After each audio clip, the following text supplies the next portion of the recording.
the latest episode of Stand Up for Greatness, and we have a lot of things to talk about today. There's been a lot of chatter out there. We're going to get to it. And if anybody out there wants to... One second. Ain't this some... No, you're good. He did it again. Can you believe this? Sorry. Can you believe this? This is fantastic because really this is taking all the heat off of me on this show. Mr. Producer has done it again. Yeah, you're starting to take the heat off you. And start to subside somewhat. Ladies and gentlemen, they call me Stevie Ray. This is our latest edition, Stand Up for Greatness. And we got a lot of things to talk about. There's a lot of things out there that's been floating around, a lot of chatter. People are asking questions. Matt? Yeah. What the hell is going on, man? Well, Stevie, I got to tell you, we have a full docket this week on the show. But before we get started, I just got to get your reaction. You know, Bleacher Report's been talking about it. Wait a minute. Everyone's been talking about it, Stevie. You didn't introduce yourself. Well, hello, everyone. I'm Matt Topolski, and welcome to Stand Up for Greatness. Yes. Have a little etiquette, if you don't mind. Yes, Just sir. a little etiquette. Yes. Just because you can't come in here and drink your holy water anymore, your apple juice anymore, My apple juice, yes. and every other subsonic name you got for it, do not come here and not introduce yourself. Have a little etiquette for the fans. Yes. Well, welcome, everyone, and thank you for joining us once again. And by the way, I got to say this very quickly, Stevie. Okay. We are rapidly approaching another milestone on this show. We are getting very close to the 1 million download mark, and that is thanks to everybody who is subscribed and listened to us on iTunes, who is subscribed and is watching us on Title Match Wrestling. And by the way, if you go to TitleMatchWrestling.com, right now there is a 20% off exclusive offer so that you can come and see all the stars, including Stevie Ray, at WrestleCade over Thanksgiving weekend. So a lot of big things going on right now. Well. Now let's get back to what you were talking about a few seconds ago, before you introduced yourself. Yes, sir. And you were so rude to the fans. I'm not going to let you be rude to the fans. I'm not going to let you walk up here with your Houston Astros hat on and your gimmick like you just got through working out. Go or something Stros. like that. Have they lost yet? We are 4 wins away from the World Series, Stevie. 4 wins away. Okay, then I retract my last statement. Yeah. For now. Yes. Because I don't think they're going to go all the way. Houston But I'm strong. trying to pull for him. Houston I am strong. pulling for Otive. What's his name? Altuve. Altuve. Jose Altuve. Whatever. Yeah. I'm pulling for the guy. Okay. And Carlos Correa from Puerto Rico. I'm pulling for him too. Yeah. Okay. Now, Matt, my phone has been going crazy. My Twitter has been going crazy. Off the chain. My Facebook has been going crazy. Yeah. Apparently there was something going on the Bleacher Report. What the hell's going on, brother? Okay, so enlighten the fans. Well, as many of you know, and those of you who are new to the podcast, you may not know this, we recap some of the great moments in professional wrestling history. I mean, I'm talking about moments that remind us of why every single year you and superstars like you attend the WWE Hall of Fame. And we recapped a very famous and legendary moment in professional wrestling some months ago here on this podcast when Big T had a match with your brother, Booker T. Yes. And forgot everything. Well, and that set Ahmed Johnson / Big T off just a little bit, and he sounded off to Bleacher Report about what you said, Stevie. Right, yeah, and I don't understand. He was a little perturbed. Why would the Bleacher Report be asking him about a match that that match doesn't even go down in some of the biggest moments in professional wrestling ever? It was just a moment that you and I just happened to be talking about. And I remembered that, I'm going to be honest with you, Matt, I didn't even remember the match until you brought it up. Well, neither did Big T.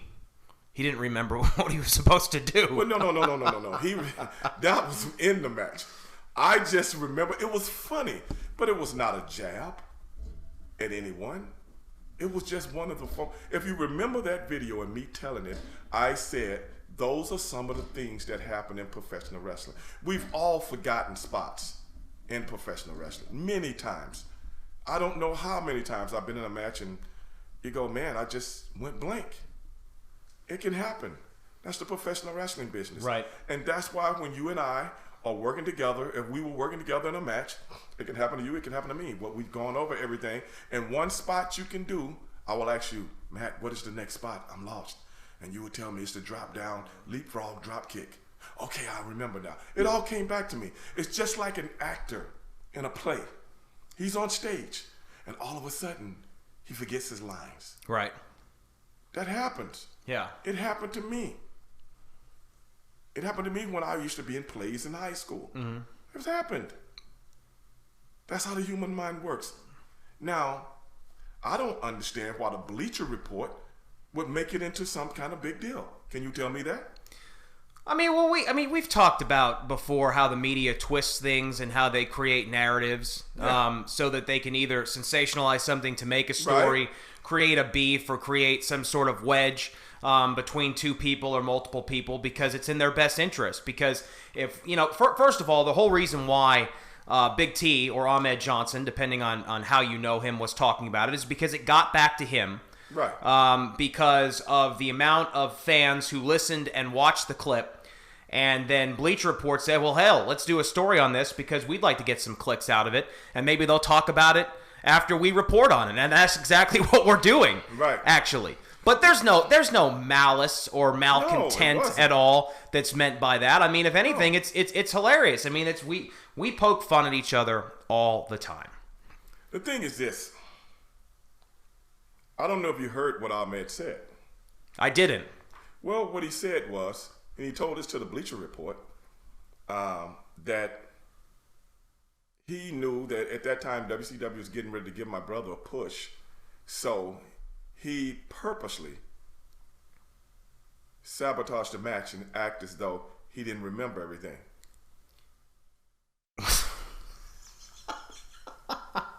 He really said that? Yes.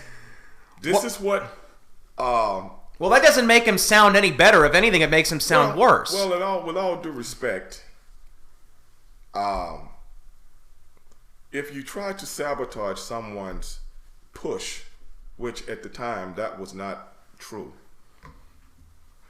what does that say about the worker in the business? Right. Then you cannot complain about anything that has ever happened to you. Said that. Yes. If you maliciously went out of your way and purposely tried to make somebody look bad in the ring. But do you think that would, honestly, do you really think that was his intention and that's the reality? Or this is just something that he's saying now because he would rather say that than look or be perceived as a foolish worker for forgetting his spots and what he was supposed to do in the match? I'm just going by what he said. Okay. That's all I can go by.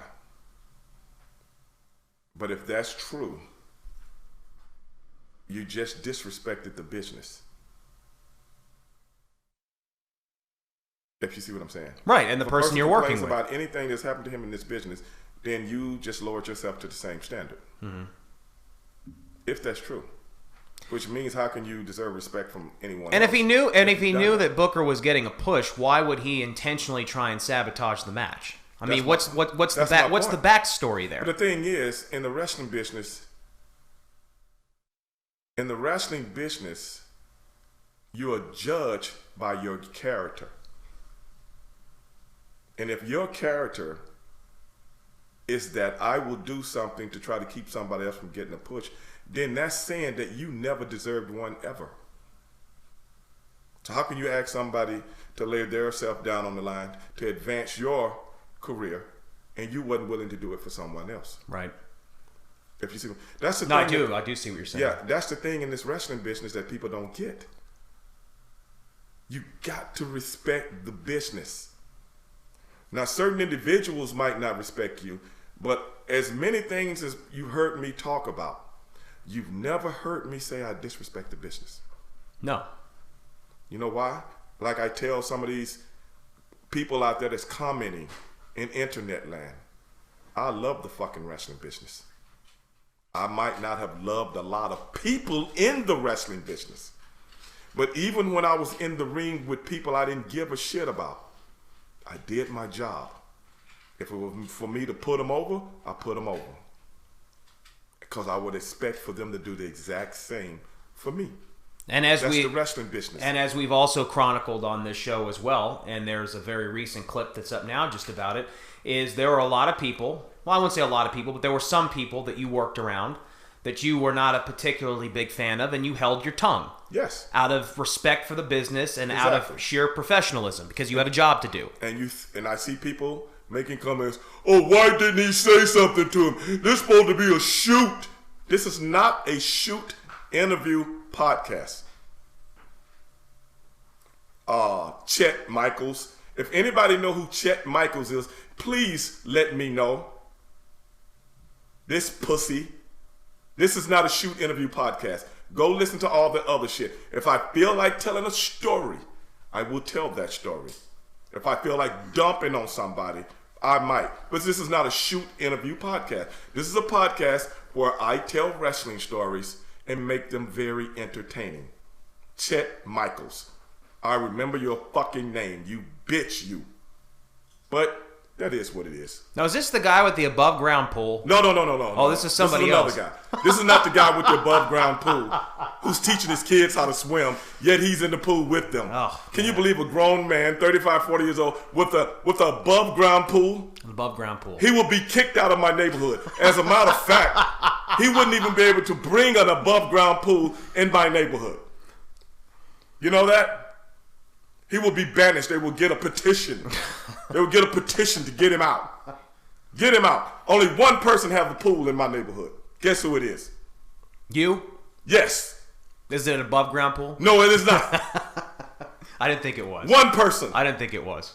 The kids would rather come to my house and swim than go to the neighborhood pool. You know why? Because I might have had a few ladies over at the time that came over to swim. You know what I'm saying? Yeah. That's how things went down at Stevie Ray's. Yeah. And I got the lights, looks over the backyard. I got the big patio you can sit in with the ceiling fans, music playing. You can have a little cold one, like yourself. Yeah. You and your apple juice. I'm looking forward to an invite. You know what I'm saying? Summer just passed. I didn't get one. I got the sliding board. You know Wow. what I'm saying? That's the kind of things that goes on at Stevie Ray's. Stevie Ray's Villa Vista. But I don't do that anymore, though. No. I'm just saying. Oh, okay. At one time. At one time. So, no, this is not the guy with the above ground pool. This punk calls himself, if anybody knows this guy, he calls himself Mike Graham. Can you believe that? Mike Graham? Mike Graham? It's not the Mike Graham. No, he's not. The Mike Graham committed suicide. He was a very good friend of mine. Yeah. And this guy calls himself Mike Graham. Mr. Producer, do we have any video on this guy? Because what I'm going to try to do is pull up some video, and I want everybody out there that's watching this podcast, please tell me who this guy is. Please tell me who this asshole is.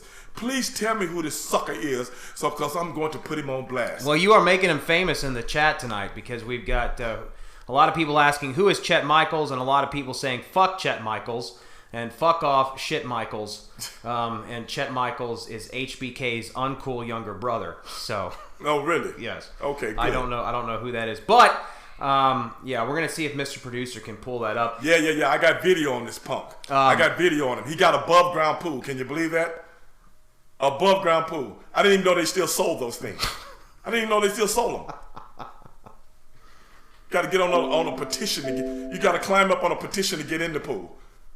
And I don't know how you get out. Let's see. We've got a question here. What's that? It's actually a paid question, so I thought maybe we go ahead and throw this up here real quick while we're waiting for Mr. Producer. This is from Krillin876, who is an avid member of the audience every week. We do appreciate you being along for the ride. He says, does a heel punching bad, whatever that means, who is working with a top face make more money than a mid-card face? How does the money work? The thing is, the money is different depending on what territory you're in. Now, I remember back in the day when we used to do a lot of the shows in Center Stage in downtown Atlanta. Mm-hmm. And those guys, I knew some of those guys. These are just the guys that walk out and put the faces over or put the heels over and things of that nature. I remember those guys were getting paid $500 a night.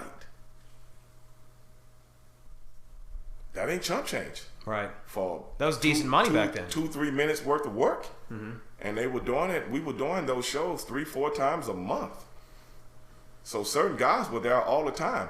It's a good $2,000, bro. Yeah. $2,000 a month, just for, being a punching bag, if that's what he's talking about. 10 minutes of work for the whole month? Wasn't even 10 minutes. Yeah, 10 minutes of work for the whole month. For the whole month, yeah. Yeah, you did more driving than work. Yeah. I remember the wild Canadians used to come down. Scott Diamore, who's in TNA, very good friend of mine. And you remember Rhino. Rhino, oh, of course, yeah. Yeah, well, Rhino, he was one of those guys back then. Me and my brother used to rib him all the time about his Letterman's jacket he wore. And we said, hey, man, why are you wearing this Letterman's jacket? Just before he became a big star, though. You know what I'm saying? But if a lot of guys came out of that era, they were get-over guys, as we called them. Mm-hmm. Or nowadays, they exposed the word. The word back then was jabroni. Mm-hmm. And a lot of people don't even know where the word jabroni comes from. But anyway, those were those guys that did that. And a lot of them emerged from that and became big-name guys. Got to start somewhere. Yeah. So I don't know if that's what he's talking about, but hopefully I answered your question. Here's another one, too, from Ken Cromwell. And the reason why I bring this up is because I actually saw some stuff on the dirt sheets and on Reddit this week about this. So this is, I'm going to bring it up. It says, hey, Stevie, I was wondering if you could clear something up. I hear people saying that the Steiners are racist. I met Scott a couple of times, and he was super cool with me, and I'm black. So I've heard some people actually accusing Rick Steiner of being a racist. I don't know if, You know what, bro? The only thing I can say is this. We've talked about racism in professional wrestling before. Right. And he's never been racist around me. Okay. There but, you go. You know how racism goes. People can be this way, that way, and be this way, another way. Is he talking about Rick or Scott? Well, he said Scott. I've seen Rick has been accused of that, again, by people who don't know him. Right. But I'm just saying I saw it this week, and now I'm seeing this on here. So frankly, I don't know. Yeah. So when people ask me that, me and my brother worked these guys for a year and a half. Me and Rick used to hang out in different, go eat together, go walking together, things like that. We was in certain towns. I've never had nothing but the utmost respect because we were the older brothers. Mm-hmm. So we got along. I got nothing but the utmost respect for Scott Steiner and Rick Steiner. Yeah. They were always cool with me. Cool. Mr. Producer, how's that video coming along, by the way? No video from Mr. Producer. Well, I do want to say this guy. I do want to say that we do have a great topic for the podcast tonight. But before we get into it, we have talked about some other controversial topics outside of professional wrestling on this show, and I wanted to get your thoughts on this. It's been about 2 weeks now, or it will be 2 weeks this weekend after the tragedy in Las Vegas, where almost 60 people were killed and hundreds were injured. And we still have more questions than answers about what actually happened out there. Yeah, we do. And you and I have talked extensively about what happened in Dallas with the 5 police officers that were slain. We did a 2-part podcast on 9/11. We're not afraid to talk about controversial topics on this show. And tonight I wanted to talk about Halloween Havoc since, we're in October. In Vegas. And 5 Halloween Havocs took place at the MGM Grand Garden Arena in Vegas. And I was a part of all of them. You were? Yes, I was. So what are your thoughts on what we know and what we don't know so far about what happened in Las Vegas? You know what? I've been researching it a lot and researching a lot of people's videos and researching a lot of people's research. And it's just too many questions that are unanswered. It's really bizarre. Really bizarre. Now, we've talked about 9/11. We've talked about JFK. We've talked about O.J. Simpson. We've talked about the police shootings in Dallas. We've talked about all of those things, and everybody's got opinions on them. Mm-hmm. Of all the ones, this one takes the cake to me. Matt, this whole thing doesn't add up, brother. And I don't even know where to start. Yeah. I don't even know where to start asking the first questions. Who puts cameras up in the hallway and don't nobody see nothing? And I've heard there are over 2,000 cameras, by the way, in that hotel. Then there were people reporting that a young lady and some guy that was with her, I think people identified them as being Hispanic. I'm not 100% sure. You never know when people have dark skin and dark hair. And it's dark outside. They could look, a Polish guy could look Spanish at night. Yeah. I mean, a Greek guy could look Spanish at night. I've been referred to as Middle Eastern before. Oh, really? Yes. Did they let you on the plane? No. I know if I was the captain on that plane, I would have opened the door and grabbed you by the back of your britches and stay out. Yeah. And then we throw your bags at you like they did Marcus Bagwell. Yeah. Like they did Marcus Bagwell and Stevie Regan and throw the bags off and the plane takes off. You're in the middle of Alaska. And you see the plane taking off. Is that the... Oh my God, that's funny. But hey, I didn't tell the story. Bagwell told the story. I was just repeating the story. Yeah. But going back to that Las Vegas thing, brother, I don't know, man. This is... Going back to what I was just saying about the couple, some people were reporting that these people came up and said, we're all going to die tonight. Yeah. You're all going to die tonight. And everybody just kind of like blew them off. What does that mean, man? And then, and what's interesting is the girl that first reported that, just a few hours after the attack, said that about 45 minutes after the person said that, the gunfire started. Right. And that number, 45 minutes, has become very important because it's been repeated over and over again 45 now. minutes, yeah. The timeline of when the shooting first occurred versus when Las Vegas police got to the shooter's room has now changed because we now know that the security guard was shot prior to the shooting beginning and actually reported being shot and where the shooter was, and it took Vegas PD not 11 minutes but 45 minutes to reach the shooter. How did that happen? Now, I'm sorry, but I do not believe that there's that much gross incompetence that could prevent them from getting to the room and stopping this tragedy from happening. But I also heard, I think this guy was doing a live interview with someone. The brother? No, he was on the floor with the same floor. Oh, okay. And he reported that there were more than one shooter. Yeah. And there have been multiple people that have done that. And there's video of rapid fire coming from a lower floor. There's a taxi cab driver. I've seen it. Where you can hear the video of shots from a distance and shots that's close to him. Mm-hmm. But you can also see muzzle flashes from about the 5th or 6th floor, which also lines up with the CB radio communications between police. Those tapes were leaked, and you can hear them saying that they believe there was a second shooter on the lower floors. Yeah. Yes. I don't get it, brother. I don't know what's going on. I know you hear these false flag things going on, all the time. This is crazy to me. If I'm one shooter, why do I need 25 guns? Knowing as soon as I start shooting, the police are going to be here. I'm not going to use them all. Why would I bring them all? Where would I get ammonium nitrate? That stuff is regulated. My buddies drag race. And you remember the bomber that set off the bomb in Oklahoma?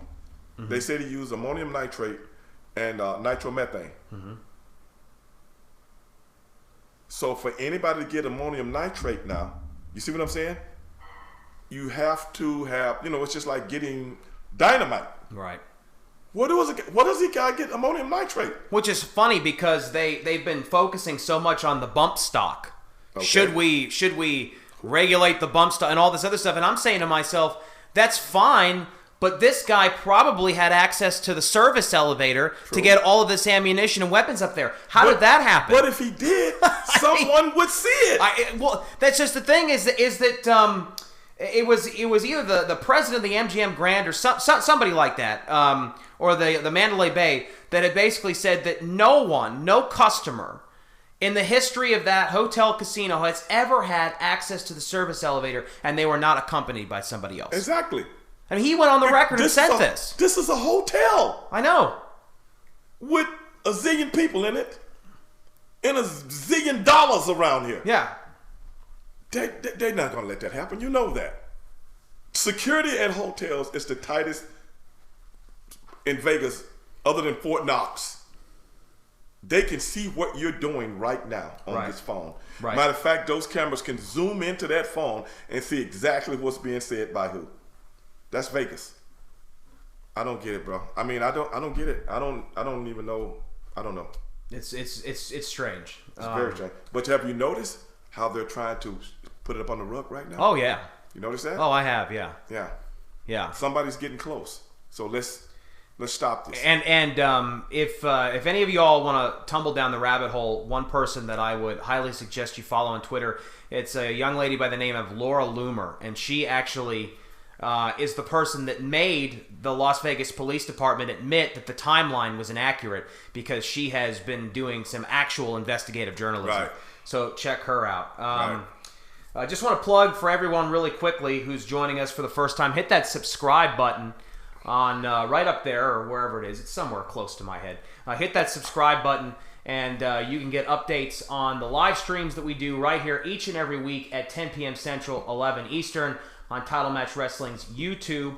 Also, if you want to be a part of the WrestleCade weekend, tickets are on sale right now for Stand Up for Greatness Live. Stevie Ray and myself, along with very special guest Bruce Pritchard, will be putting on a show Friday night, a live podcast, November the 25th. It will be from WrestleCade, and those tickets are available right now at TitleMatchWrestlingNetwork.com, along with a 20% off offer if you sign up for the Title Match Wrestling Network. All that information is at TitleMatchWrestling.com. So, with that being said, Stevie, one of my favorite pay-per-views. Wait a minute. Yes. Mr. Producer, did you get that clip? Oh, you got it? Oh, yes, I did. Oh, wow. Here we go. I want Here we everybody to look at this guy. I want everybody to please tell me if you know who this guy is. Oh, wait a This minute. is a guy that likes to come on video comments That's Terry Bollea. and say some of the dumbest shit known to man. Can anybody please tell me who this dumb piece of shit is? Please. This guy, look at this guy. He's acting like he's Hulk Hogan. That's not Terry Bollea? It's not no damn Terry Bollea. Look at this guy. A grown man, and it's not even Halloween. Look at this guy. This guy gets off on being Hulk Hogan. Look at him. Can we hear the video? Let's start over. Okay. Do we have Look at this guy. Me and all Look at my this guy. posters around the world, dude. Can anybody please tell me who this But ingrate, why you're out hanging and banging this sad sack and the sisters piece around of the garbage block. is?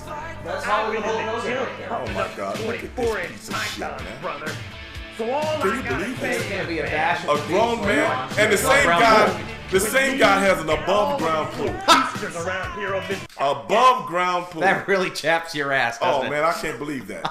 He's got an above ground pool like a fucking 10-year-old. I mean, really? Could anybody tell me who this guy is? Please tell me who this guy is. Please, got to be somebody out there that knows this guy. Hey, Mr. Producer, do you have the one with the above ground pool? Did I send you that one? Did I send you the one with the above ground pool? I think he's having a I'll tell you barbecue. what, you put yourself out here, folks. Yeah, that's it. Is that it? That's it. Wait a minute. That's Is one that of the them. dog-faced gremlin right there? No. Look at that. Look at that. Look at this guy. He takes videos of himself with his dogs, you know, as he's eating some Cheetos, you know, eating a bowl of Captain Crunch or something like that. I mean, this guy, look at this fucking fruit cake, man. Fruit booty motherfucker, man. I mean, come on, bro. Then he got the nerve to go on, you know, comments and say, Stevie Ray never drew a dime. But yet you watch all my videos like a pussy. Somebody please tell me who this bitch is, please. Oh, man. Did anybody recognize him?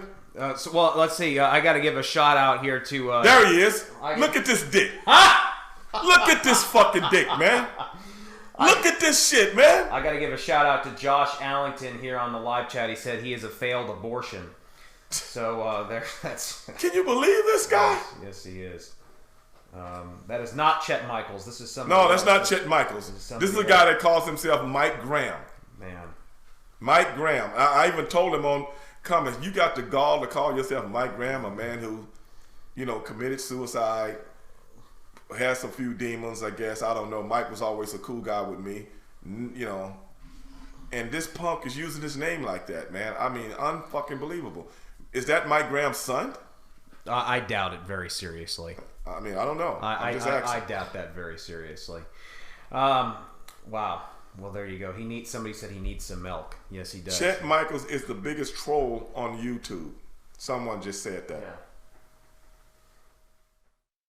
Someone asked who didn't clean their somebody that didn't clean their trunks or something like that. I don't know who did it, but I remember I did it one fucking time, man, and my shit was dirty and I was trying to wash them in the washing machine at center stage one day and fucking made the whole the dressing room get funky as shit. I even did that one day. Now who did it on a regular basis, I don't know. But I had a fuck up or two myself, so hey brother, none of us Stony 420, none of us are above that, brother. It happens, Well, speaking of fuck ups, I gotta shout this out because this is one of the topic of conversation here tonight. It's one of my favorite pay-per-view concepts of all time. And which one is that? Because of how incredibly cheesy and wonderful it is at the same time. This is the pay-per-view that gave us the Coal Miners Glove match between Sting and Jake Roberts. Okay. It gave us the Thunderdome, and it gave us the Chamber of Horrors. Okay. I'm talking about Halloween Havoc, Stevie. Yes. And I've got some highlights from the career of Stevie Ray and Harlem Heat from Halloween Havoc that I want to go over with you here tonight and get some questions. You got to realize, I don't remember a lot. You have to trigger things in my head. Well, I'm going to see if we can trigger a few things. We brought this guy up on the podcast just 2 weeks ago. His name is Ice Train. What about Ice Train? Did he ever do Halloween Havoc? Hey, he did. 1993. It was a young Harlem Heat with the Equalizer taking on Ice Train, Charlie Norris, and the Shockmaster. Do you recall? This was your first Halloween Havoc, by the way. I don't remember that. Really? No. Yeah. I mean, I remember the guys. Yeah. Me and the Shockmaster were really, really cool. He's from the Topeka, Kansas area. Mm-hmm. So we used to always talk about that all the time. I used to always tease him about Heartland Park, Topeka. I think that wasn't at MGM though. I think that was at Caesar's Palace. Is that true? I don't have that. I mean, I do know that. I think that one was at Caesar's Palace. I don't think it was at. There were a couple of Halloween Havocs that you guys did at the Joe Louis Arena as well. But this. Yeah, I don't remember. What about? I don't remember the match. I'm sorry. Okay. Well, let's move on. We're going to see if we can trigger. What about Halloween Havoc 1994? You were originally scheduled to take on the Armstrongs, but Brad Armstrong had to drop out due to a family emergency, and it was Booker T versus his brother. Do you recall this happening? No. And that was the first match of the night. No, I don't. Okay. I really don't. And you know why? Because we wrestled the Armstrongs probably 126 times. Okay. In those days. We was on the road with them. We was on TV with them. So I can remember I can probably remember one or two of those matches, but not that one. Well, what about Harlem Heat versus Scott Hall and Kevin Nash in 1996? This is when the Outsiders defeated you guys for the WCW Tag Team Championships. That was the day that we met the Jackson family. Yeah. Yeah, we talked about that when I met Joe and Catherine Jackson. Yeah. Man, what a memory and what a story that is. I remember that. My memory kind of came to me a little bit. The Filthy Animals and the First Family, this was Brian Knobbs and Hugh Morris, Billy Kidman and Conan. They took on Harlem Heat for the vacant WCW World Tag Team titles at Halloween Havoc 1999. Do you remember this? Was it a three-way? It was a three-way. No, I don't remember. For the tag team titles. You don't remember that either. That's fucked up. I don't remember this shit. Is that some shit? I was there. You were there. The great memories of Halloween Havoc here. I'm sorry, dog. I do not remember any of those matches, man. I'm gonna have to pull them back up and look at them, brother. I swear. Because a lot of times, as soon as those matches was over, I was gone, man. I was on the strip doing something, man. Yeah. Because they're early. Well, the last 5 Halloween Havoc shows, 95 through 2000, were all in Vegas. Yeah. That I remember. I mean, I guess I don't know if it was just done by design because the workers really enjoyed WCW. We used to go to Vegas 3 times a year. We would go early in like January and do a Monday Nitro or either a Thunder. And then in the mid part of the year, we would go to the Thomas and Mack Arena down the street from NGM and do a house show. And then in October, we would do Halloween Havoc. So for like 5 or 6 years straight, I was in Vegas 3 times a year. Yeah. Wow. If I wasn't there watching a fight or something like that on my own, which make it like maybe 4 times a year. So I was in Vegas all the time. Was there ever a time when you guys did a show out there where there was a fight on that Saturday night prior to the Sunday show? No, we never. Yeah, wait a minute. Yeah, one time, not on the Sunday, but on the Saturday. I remember once when Mike Tyson had just came back from his suspension from biting Evander Holyfield's ear. I think that was in '97. No, it might have been '98. And his first fight back, he was fighting Olin Norris, and I had a couple of buddies of mine meet me out there, and a couple of female friends of mine meet me out there, and we all went to the fight together and hung out together that weekend. And not only that was going on, the Mr. Olympia was on the same weekend, Mike Tyson fight, and WCW Halloween Havoc all the same weekend. Brother, I had so much fun that weekend. It wasn't funny. It was not funny. Great weekend. I remember. Yeah. I remember that whole weekend. Yeah. But I can't remember a match. Yeah. But that's the wrestling business, bro. Yeah. We're going to get to more of your comments and questions here in a minute. We got a couple of good ones. Again, I want to remind everybody that if you're watching us for the first time and you haven't done it yet, subscribe to us on iTunes and leave us a 5-star review. Each and every weekend, we put a brand new episode of the podcast up. And if you haven't listened to them yet, there are 12 episodes that are available right now on iTunes. So help us climb up the iTunes charts in the sports and recreation category. Let's see here.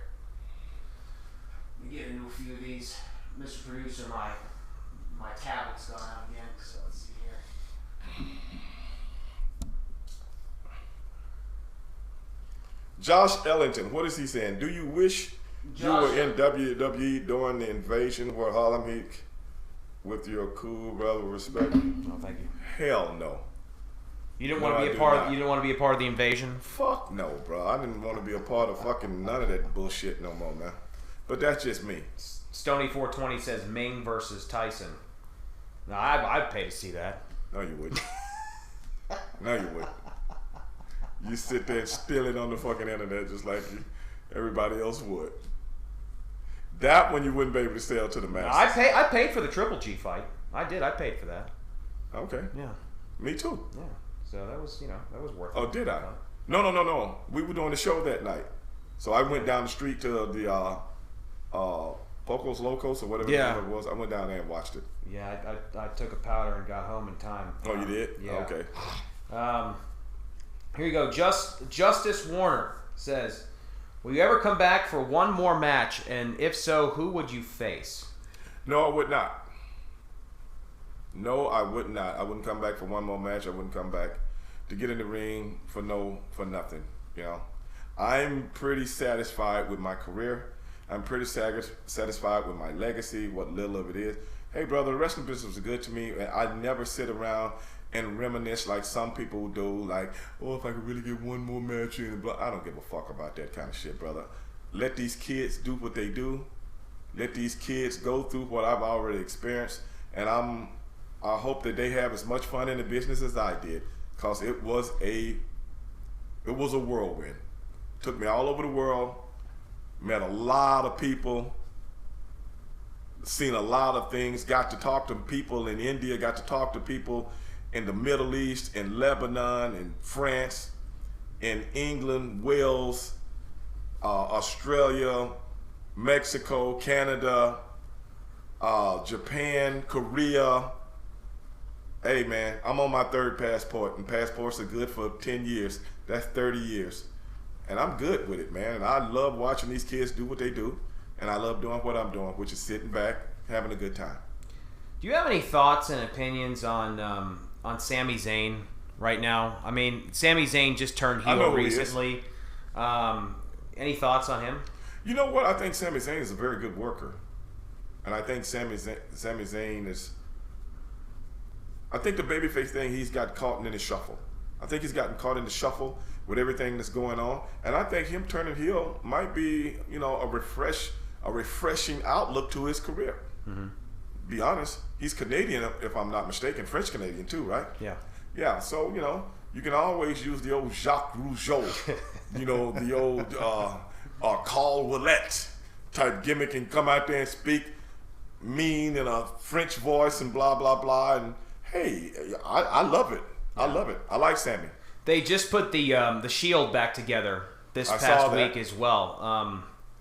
What are your thoughts on that in terms of the timing of them doing it now? I like it because it gives a shot of that old gang, three guys gang, and they ganging up, but they faces now, not heels anymore.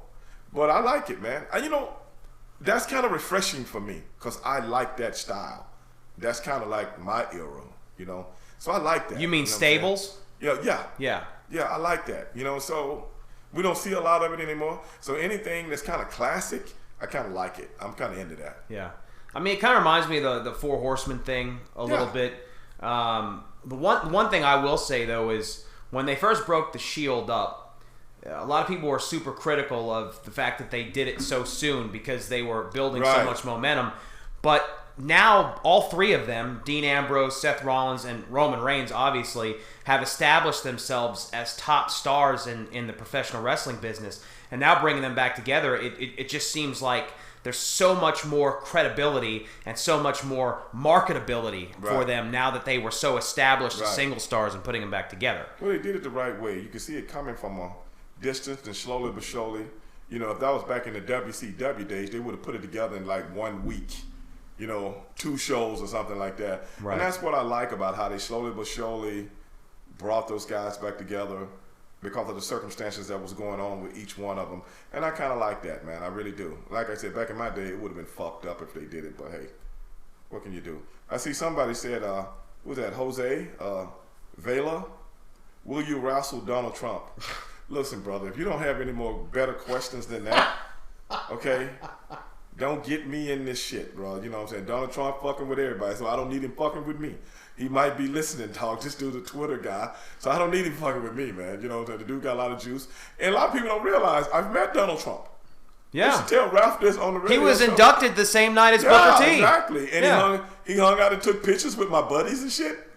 I ain't got nothing against that dude. That dude doing what he do.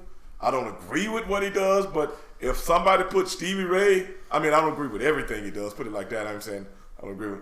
But if somebody put Stevie Ray in the president position, I'm going to wreak havoc and fuck up all kind of shit. So, matter of fact, me and Donald might be in the same boat, so I might fuck up some shit too. He might be calling you. Yeah, I wish he would. I said, yeah, Donald, go get him. Get him. You know what I'm saying? Kim Jong-il, let's get him, D.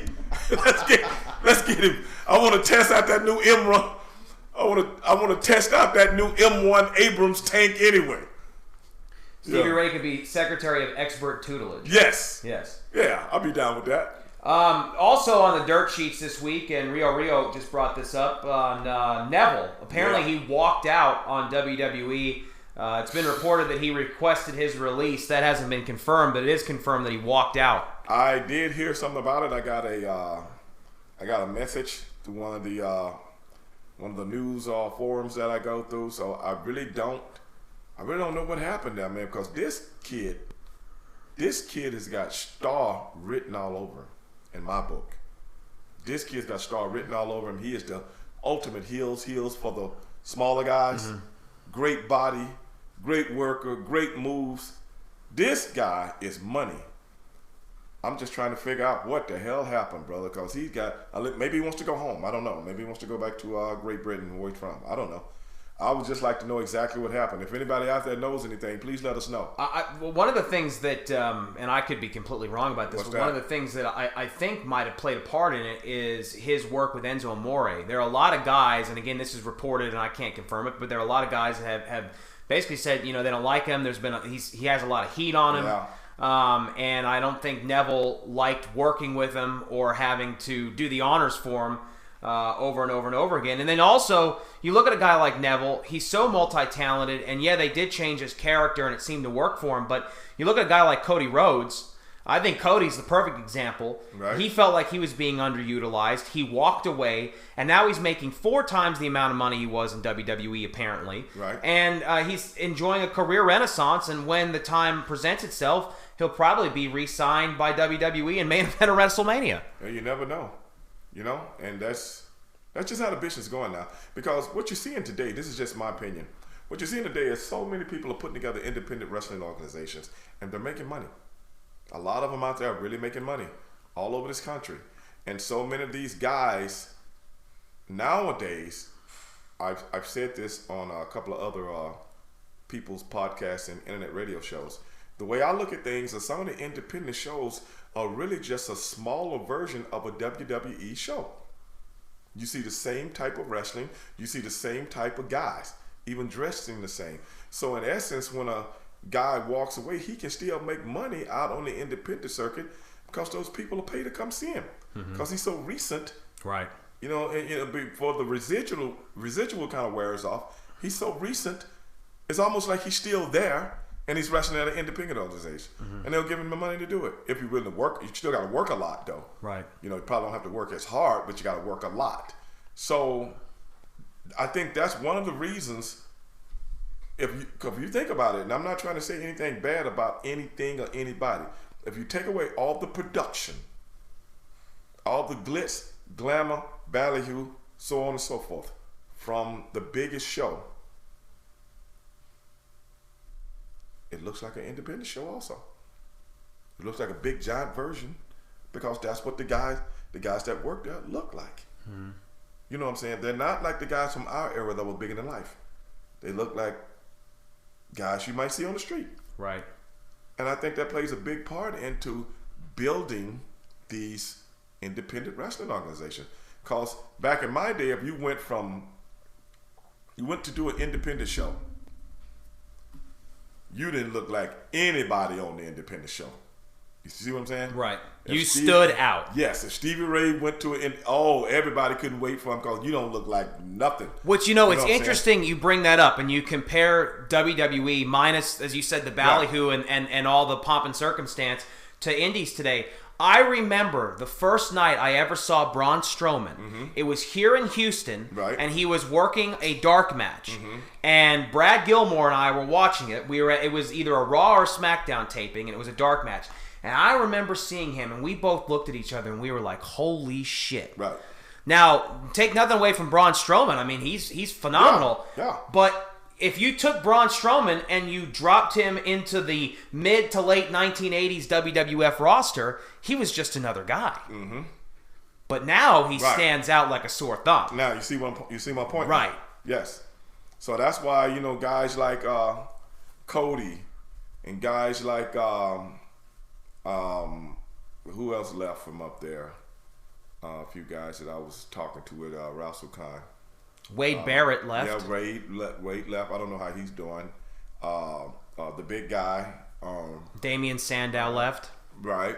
Oh, Ryback left. Ryback. And I think those guys are doing pretty good from what I've heard.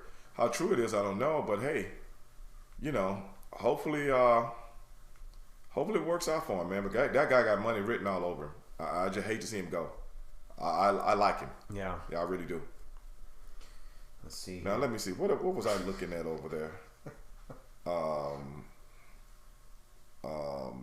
Entertainment, much respect. I love the show. Okay, thank you.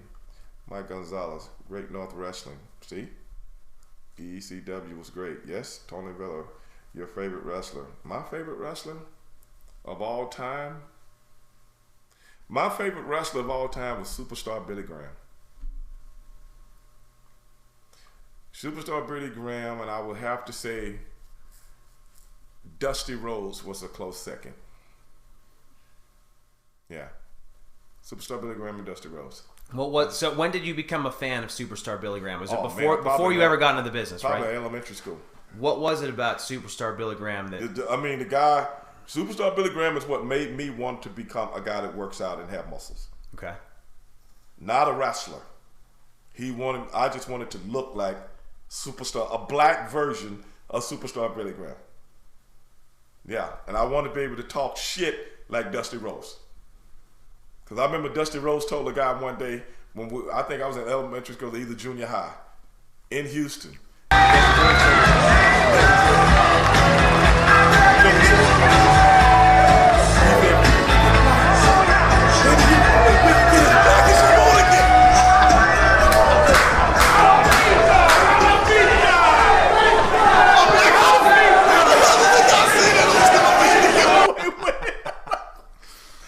Oh my God! I was just telling. That was Dusty Rhodes, man. Yeah, the embodiment of the South. Oh I mean, my God! Yeah. I was just telling his son Dustin this story a few months back, and it was me, Dustin. I was telling Dustin standing there.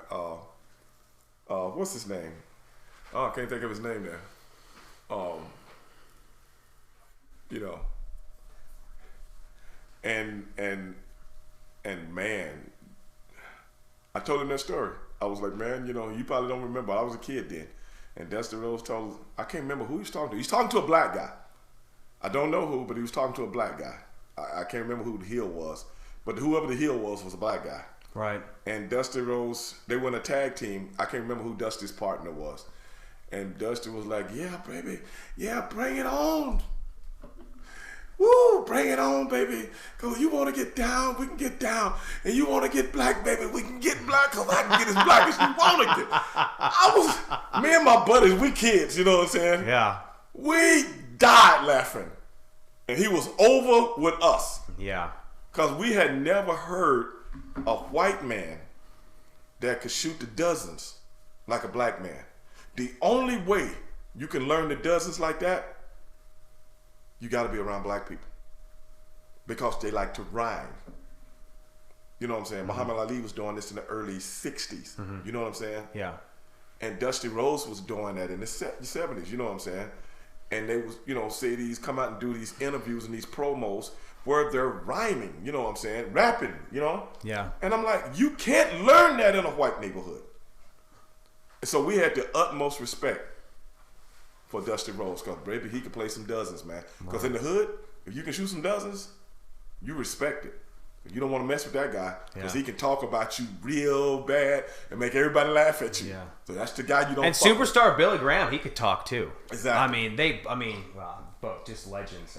Yeah. By the way, you might be seeing this right now on your screen, but if you go to TitleMatchWrestlingNetwork.com, get that 14-day free trial. What you're looking at is one of, if not the last, match in the career of Dusty Rhodes. So footage just like this is available right now in its entirety. Check it out at TitleMatchWrestlingNetwork.com. I mean, look at that, man. That's Abdullah right the there. Butcher, Terry Funk, and Dusty Rhodes, man. How crazy is that? I mean, I've only been around Abdullah a little. I should always see him at what we call the dungeon all the time. He has a barbecue place. He will park his trucks over there when he goes to Japan. He's always going back and forth to Japan. So a lot of times I would see him in the bar. And then I didn't realize that's why he didn't talk very much, because he got a very high voice. Oh, Doesn't really? go with the character. Hey, Stevie Ray, what's going on, man? What? You know, like, hey, man, I want you to send me some pictures, man. I'm going to put them up in my restaurant. Okay, you got it. You know what I'm saying? That was Abdullah the Butcher, man. I always dress real nice, and I always got a cigar. Yeah. I mean, pimping. Oh, I mean, he's straight up pimp, bro. But that's my man, dog. That's my man. And my boy Dusty Rhodes out there, God rest his soul. Hey. Damn. That's the way they did it. Again, the fastest hour in podcasting. Before we go, if you want to shoot the shit with us on Twitter, you can hit Stevie up at Real Stevie Ray on Twitter. You can hit me up at Matt Topolski on Twitter. And by the way, we invite you guys, as always, not just to join us on the live feed each and every week and subscribe to the podcast on iTunes. Tweet us suggestions for the show. We want to hear from you guys. We want to hear what you want to hear about. And we've already got some great suggestions for shows upcoming, but definitely keep throwing ideas our way. And if you hear the latest and greatest on Bleacher Report, let us know about it too. Yeah, somebody just told me online that Abdullah's restaurant is closed now. I didn't know that. I haven't been to Atlanta in a while. But, man, he served some good barbecue. It was pretty good. You can tell. It looked like he was eating up all the profits sometimes. But that was Abdullah, man. And, hey, man, we really appreciate tonight. We're just coming back. We've been off for a week. I really needed a week to get away from Mr. Producer, who's giving me gray hairs. And Matt Topolski, you know, you got to get away from his ass, too, because he always fucking up. But that's what they do, you know. That's what they do. You know, but I got to come in and save the day. I have to come in and save the day. We appreciate all the questions. Like Matt said, if you have any comments, let us know what's going on. And before I leave, did anybody find out who that fucking Chet Michaels is? And did anybody find out who that hooligan, okay, that hooligan, that fucking asshole that was acting like a Hulk fucking Hogan, and videotapes it and actually post this bullshit and got that mediated gall to try to talk shit? You piece of fucking above ground pool garbage, you. I have a feeling there's an above ground pool t-shirt in our future for this podcast. We gotta get one. Somebody please tell me who this piece of fucking garbage is. Please. And somebody please tell me who that fucking asshole Chet Michaels is. You dick sucking bitch, you. But be that as it may, I'm gonna hold my composure. We just wrapped up another one. For my man Matt Topolski. They call me Stevie Ray. And I'm telling you right now, this is going to be the hottest podcast out there. Somebody holler at your boy, and I'm out.